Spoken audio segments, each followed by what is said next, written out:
The African National Congress has lost parliamentary majority and will need coalition partners to surpass 50% votes and to form a government. The Electoral Commission of South Africa announced the official result on Monday night at 6 p.m. local time. Nearly all the ballots have been counted, but the ruling ANC only has about 40.21% of votes in Wednesday's election, which is short of the majority. For the first time since the end of apartheid in 1994, the once dominant ruling party will need to form a coalition in order to run the government. The main opposition party, Democratic Alliance, received the second highest number of votes, 21.78%, followed by the MK party with 14.59% and the EFF with 9.51%. So the first question that comes to mind is, what could be the cause of this result for the ANC? The ANC had received a majority in all the 6 national elections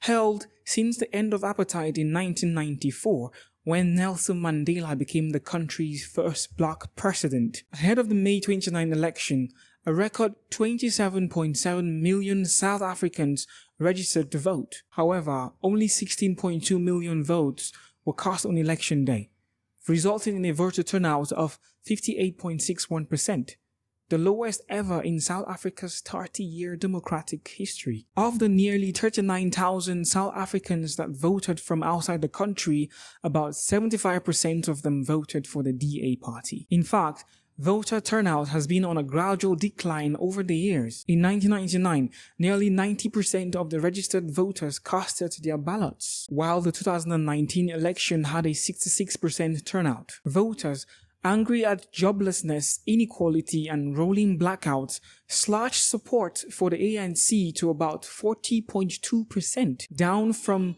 57.5% in the 2019 votes. The ANC managed to secure more than 50% votes in 5 out of 9 South African provinces. Limpopo with 74%, the Eastern Cape with 63%, Northwest with 58%, Free State with 53%, and Mpumalanga with 52%. It fell short in the Northern Cape with 49% and Gauteng with 36%, so it will need coalition partners to form the government. The DA will continue to govern the Western Cape with 53%, which it has done since 2009. And in KwaZulu-Natal, the former President Jacob Zuma's MK party received the highest number of votes with 46%, more than doubling that of the ANC with only 18%. So the next question will be, how will the coalition occur? Well, official results show the ANC winning